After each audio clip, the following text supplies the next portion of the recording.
everybody, to another episode of Jump Off a Dock. Jump off a dock. That's right. It's a new name, same old energy, maybe a bit better energy because we're reinvigorated by this name change.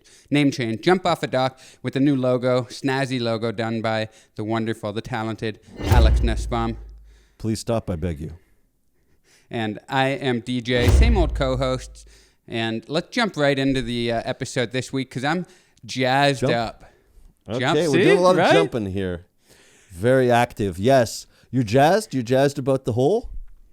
I am not. I was being facetious, and I immediately feel regret for my sarcasm, but let's get right into it. And I will say, if you're wondering about this new background, I'm in Kingston, Ontario. The Comedy Roadshow continues. Another boring comedy accommodation to satisfy your visual cravings.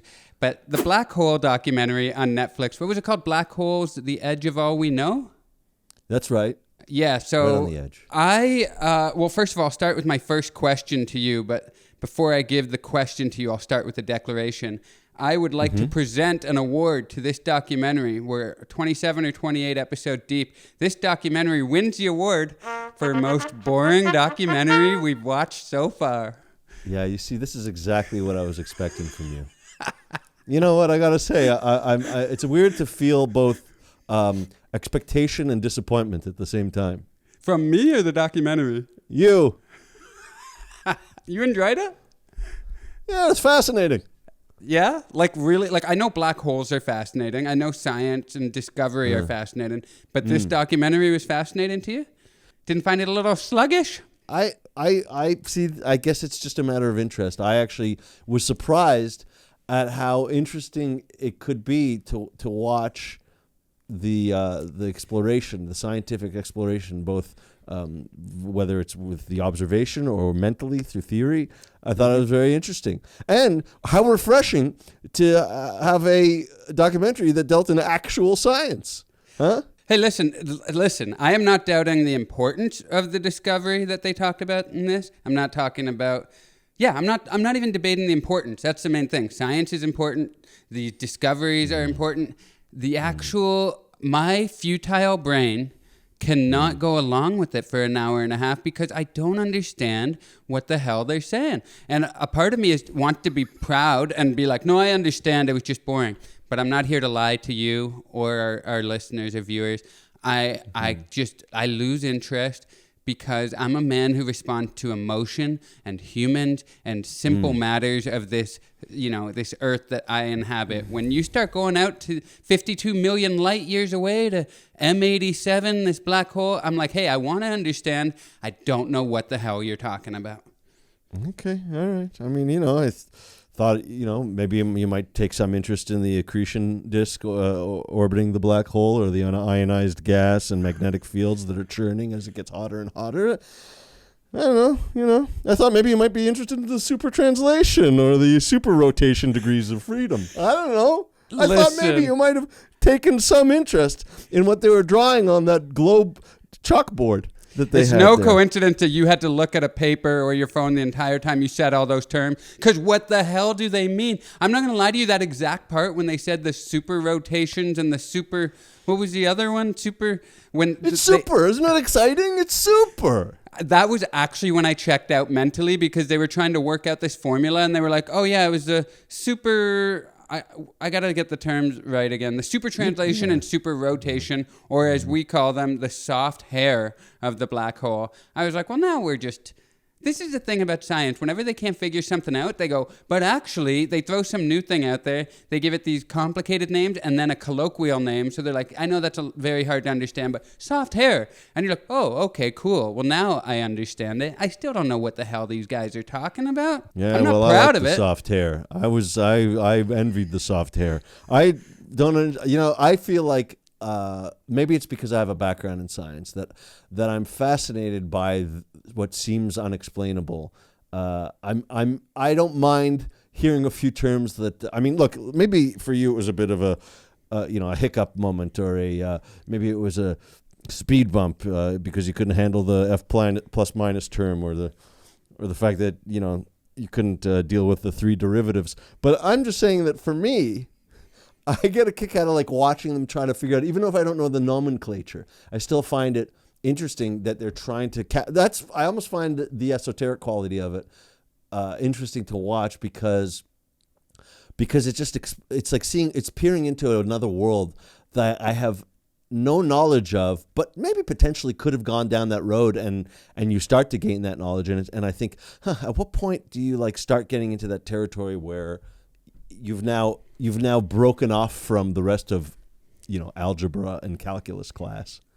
And listen, the fact that you used the word esoteric nomenclature just, really reinforces for me, you don't know what the hell's going on here either. Your big words, they don't work on me here, Alex, all right? You still haven't told me what a black hole is. You say, oh, it really interests me. What is a black hole? A black hole for me? I think it's like a Yeti. I don't even think it really exists, but they throw a bunch of mathematical terms on a board. And now listen, I'm being a bit sarcastic here. I know they're smart. I envy their brains, but I mean, I'm watching this like I am in awe of these people. But I need the most interesting part of the movie was when Stephen Hawking died, because I'm an emotional guy. I'm drawn to emotion. Yeah, see, that's the thing. I mean, that's fine. You're an emotional guy, but the trouble is that it seems that we're governed so much by emotion that we're not really getting things done in this world. And, the idea that the only story worth telling or the only thing worth knowing is something that has a story that draws you in. Your emotions have to be, the heartstrings have to be plucked. Just sometimes it's interesting to gain knowledge, huh? I agree. I was so happy to watch this for that reason. And I also I feel like I'm a pretty good friend, and I just knew this would be a good chance for you to feel a sense of superiority over me while we talked this week. So while we were watching it... That's a piece of shit thing right there. I'm a really good friend, so I let you feel superior. And I'm telling you about it right now due to my friendship. No, while I was watching it, I was like, I'm going to let Alex know just how little I comprehended here, and he's just going to feel so good when he comes back and says, I understood everything. No, you're wrong, because actually what I would have preferred is if you would have enjoyed this and you would have, the sense of wonder would have been sparked in you. My sense of wonder was there, but my sense of befuddlement and confusion overtook wonder within 5 minutes. I mean, it reinforced just how much of a giant Stephen Hawking is in the... Stephen Hawking. I always add an S to the end of his name. Stephen Hawking was just a giant, man. Like in the science world, it was really cool to just watch him. Yeah, but that's the thing. That's the popularization of anything, right? It's going to be him being the giant. But I've actually heard that he gets a little more credit. Like, he's done great things, but he gets a little more credit because it's a good story to watch a person who is so debilitated that only his mind can be active, and therefore it must be a great mind. And it apparently is a pretty great mind, but also that voice. People love the voice. It's trademarked. His voice? Yeah, this is a little bit that I've got a little thing that I want to do. It's snack on this fact. Snack on this fact. Snack on this fact is the thing. That his generative voice is trademarked, and he let them use it for the movie Theory of Everything. Like, that he actually let them, because he liked what he saw, so he let them. Okay, you can have the voice. You can use the voice, because they were trying to match it without actually doing it. And can you imagine how terrible that movie would have been with some other voice standing in? You're like, that's not Stephen Hawking. Like if it was Siri? Oh no, not Siri. And then, which by the way, I thought that funny that in the beginning, where they have him on the stage speaking to an auditorium, like they're speaking. It's as though it's a speech, but really he did the speech before. All he's doing is press play, and he just sits there, and he's just sitting there doing nothing while a speaker is playing a pre-recorded. It's like it's lip syncing. It's like Milli Vanilli, if I can use a reference from like 30 years ago. Sorry, go ahead. Gave me some ideas for stand-up, just like pre-recording it and pressing play and just standing up there, and every once in a while just being like, huh? That was a pretty good one. Pretty much. And yeah, so I was actually thinking maybe I might do that. Just pre-record my set and stand there. That's another snack on this fact. Nom, nom, nom. And I don't know if I agree with the outro on that, but let's go. The main gist of what Alex was saying there, of course, if you want to just get the cliff notes, is Stephen Hawking ain't shit, overrated, and we shouldn't revere or idolize him. That's what I was getting from what you said, Alex. I'm not one to talk, but I'm just saying that I've heard things. He's not one to talk either. And there we have it, everybody. Much love and respect, but you set it up too well. I had to do it. Damn this comedian brain. That's great, actually. He had that Intel logo on his computer that he speaks through, and it got me to wondering, the business part of my brain was wondering, do you think there was a bidding war for who got to be the computer for Stephen Hawking? Like when he got the level of fame that he got, there's great prestige in being the company that's powering or speaking for this amazing brain. Yeah, Intel And inside. Yeah. Do you say Intel inside? Yeah, that's their slogan. Oh, is it? Intel inside. It was, for a while there. So do you think there was a bidding war? I'm genuinely curious. Do you think he just chose Intel and wrote it out, or do you think that people were trying to be his computer? I think that's possible. I mean, it's like, getting it's like, when they when Spielberg asked M&Ms to use them for ET, and they said, "Nah, thanks." And then Reese's Pieces, they used Reese's Pieces, and ended up selling tons of Reese's Pieces. Oh man, damn! I didn't know that. Yeah, here's something. If physicists are wrong and you don't undergo the Plastic Man stretching, termed spaghettification, that's what it's called. That's when you go into the black hole. What ideas do you have for what might be on the other side of the event horizon? What's going on in the black hole? What's your imagination give you there? Well, my imagination is based on no science, as we've established. But the fact that they said, like, it's kind of like this scientific, well, it's the main paradox they were talking about, that there's no, and like everything that goes in there just disappears, but that disobeys all laws of physics. I like the idea that there's just a whole new kind of like bizarro Earth on the other side of it. Like everything that's... Really? I like the idea that it's like a mirror, pretty much. Yeah, but like everything gets discombobulated and reassembled. So it's like, by the way, I just want to say, I knew you'd say that has to be one of the most hurtful things you can say to somebody. Because it's kind of like, on one hand, it's like, I know you well, but on the other hand, it's like nothing you do or say surprises me, you predictable son of a bitch. No, because it's like a perfect, like, sort of comic book version of science. That's why I like the bizarro thing. I knew you'd say that. I knew you'd say some version of like Narnia or something like that. You made me want to go crazier after you said I knew you'd say that. Like, I think that's where the devil lives. I don't know. What do you think? Fair enough. Hell. It's hell. It's one of the circles.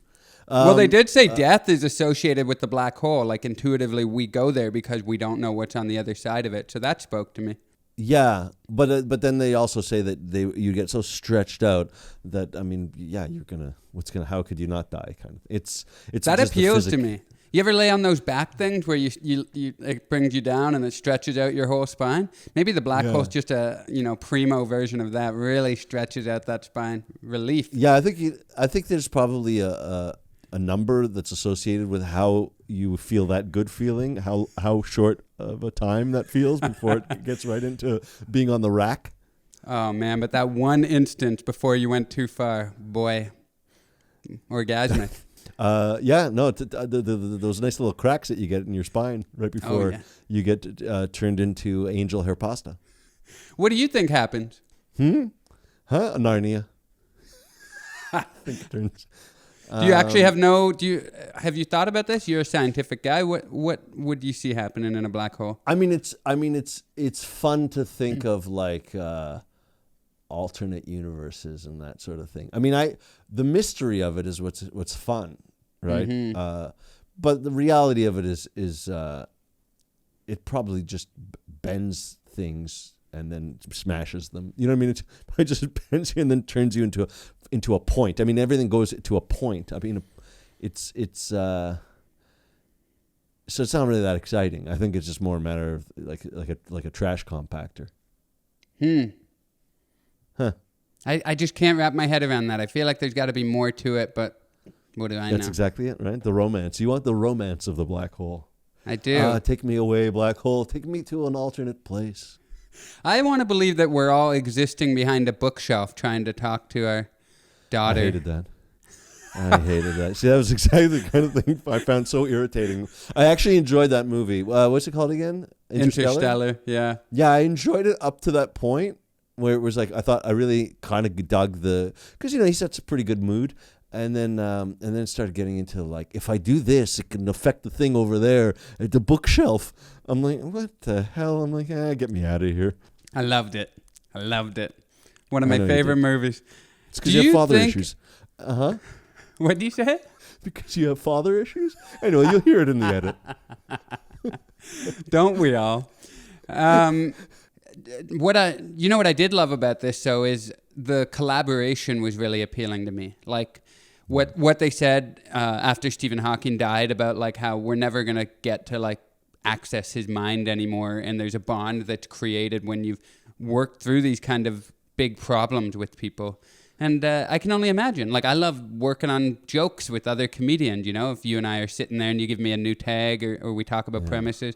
So I can only imagine when you're dealing with, I'm gonna say it, science is a little more important than comedy.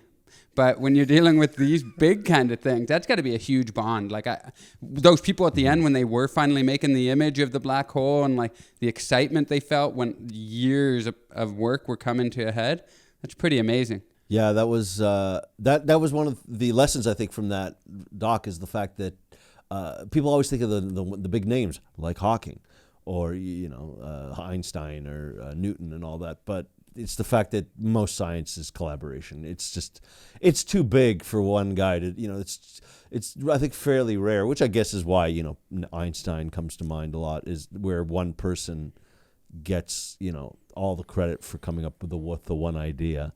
Yeah. So yeah, it's great. It's great to see, and that you could see that's what drove them. One of the guys said, like, this is a great life. That's one of the things I was going to mention is that you might find this interesting. I remember hearing a long time ago that it was like, maybe I don't know what survey this was, but the happiest careers were like professional athletes and theoretical physicists. Really? And I thought to myself, I wonder, it's because of the fact that you have that moment that, they experience flow in a very specific way. And they're both opposite. One is pure physical and the other one's pure mental, which is why, Hawking can excel. It's like, he's a perfect example of that one thing. Yeah. Interesting, and you're on the other side. You're a jock. That's pretty crazy. That satisfaction's got to be immense when you plug a number in and like the whole formula worked and you're like, Eureka! Oh yeah. Yeah. And just seeing how tired they got, like the pursuit, that one dude was such a great example of what lack of sleep does to you. The one guy who was kind of running the whole project to take the photo of M87. Well, I don't know if he was running it, but he was one of the main guys they talked to. They showed him like in an interview setting when he had a chance to clean up, and he looked like almost movie star handsome. And then they showed him in the actual lab, like after 3 days of no sleep trying to get ready for it, and the disparity was stark. I like that. Yeah, that is.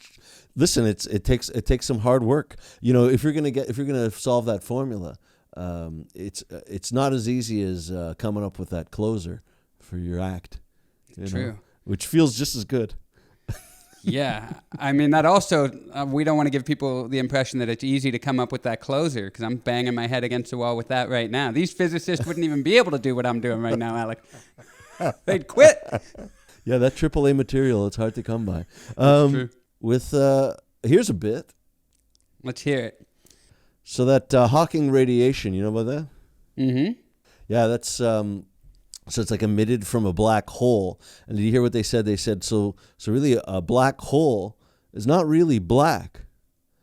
So could it then be said that it's like the Rachel Dolezal of the cosmos? Yes, it can be said sound. that. Yeah. I think the gulp came through. Yeah. I don't know if people will be able to hear it over the sound of their own gulping, but it came through. God damn you. I'm going to do one more bit that's not mine. This is a Hawking bit. I got it from an article. See, Really? He can be funny too. Yeah. Yeah. Why are you saying it like that? Like I didn't think Hawking could be funny. That's how I know him. I just learned through this movie that he was a physicist as well. Oh, really? Yeah, I just knew his jokes. God, I'll tell you.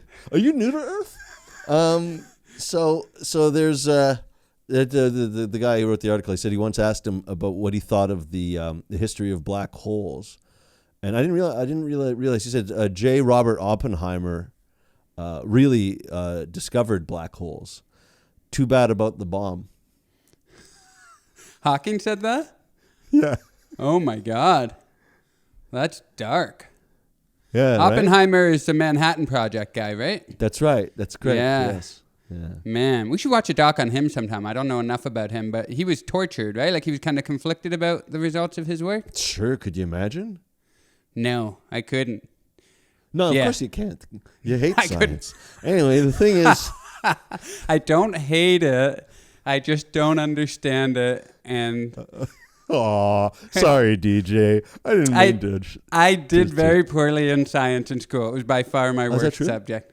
is that right? Yeah, and math. I mean, I could do them. Like I had to do a bunch of complicated math classes for business and everything. But like, yeah, I was struggling, man. You can't fake your way through math. You can fake your way through a lot of things, life I included. didn't realize that. Yeah, I Math, didn't realize yeah. that you had that much trouble. I mean, I excelled quite a bit at it. I won the science award for my graduating class. That's neither here nor there, nor the fact that I got a scholarship to study science. But the important thing is, secondary school, McMaster. It's reputable. Anyway, the point You got your master's? No, I went to McMaster. Oh, okay. Almost as impressive. So you Yeah, got your sometimes I love it when- McMaster's. Yeah, I got to go to McMaster's. I didn't get my master's at McMaster's. I just want to let you know that about 30 minutes into this movie, I hit the function on Netflix where you can speed it up, and I was watching it at 1.25 speed and sometimes 1.5 speed. Wow, That's how much I was That powering really- through this doc. that really changes the science. Yeah. It affects really the does. rate. Man, those Of, vortexes were spinning fast, I got to tell you. I didn't even realize that this whole thing was leading up to that photo, the famous photo of the black hole. Oh, you didn't? That was a bit closer for me, because I didn't really do any background research on that. And I mean, I have sort of like an interest, but it ends up really being a passing interest in science. Yeah, I didn't know that. That was a big. Who knew? Well, that actually brings me to my final question for you, Alex. That Oh, yeah? photo of the black hole of M87, that's the name of the black hole, right? The one they discovered? I believe Yeah, it's the big- M87. M87. That's right. Yeah. Center of. M87, that photo that they took in 2017, were you impressed by it? Were you let down? How do you feel when all the scientific theory and exploration resulted in that picture that ended up being kind of broadcast out to the world? Because I remember being yeah. like, There you go. I was about to say, you didn't even have to say that, but because talking about broadcast, that question broadcast how you felt about it. Did you, were you that excited by that little photo, right? Like a little hole with some orange. And was it really that thrilling? That's the big pinnacle? Yeah. were you? Well, frankly, when I saw it plastered, on the newspapers, I did think, oh, okay. I mean, I figured it would look like a black circle, like I did. It did feel a little like, okay. I mean, I don't know how they got this. What do you mean it's a picture of it? They clearly didn't take a photo. Like when I saw it, I didn't really look into it. So now that I see, ironically, now that I see what led to that, I actually appreciate it more. The fact that they turned the Earth into a large telescope. Handy, by the way, that they needed a telescope just about the size of the Earth. Very handy that it wasn't a little bit bigger. Yeah, exactly. A little too handy. Yeah, if you ask me. But that made it more. I'm like, oh, that's how they got that photo. Okay. Oh, look at that. That's interesting. So yeah, I kind of like that actually. I had more admiration for it after seeing what went into it. I agree with you. And I just want to say as my final comment on this, I have nothing but respect and admiration for the men and women who pursue science. It's very noble. I don't understand it. I'm not particularly enthralled by watching people write on a chalkboard, but that doesn't mean I don't appreciate what they do, but it doesn't grab me because it's just not my brain. That's all. All right. Well, who are you saying that for? Because nobody cares that you don't care. The thing is that I just don't want any of my scientist friends to take offense to this, Alex. Friends with a lot of scientists. No, I didn't realize that we don't talk about work. Those circles. Really, huh? Huh. Really? I guess you don't talk about work because your eyes would glaze over, yes? You know what's funny is I just realized I'm kind of friends with the opposite of scientists. I'm friends with several magicians.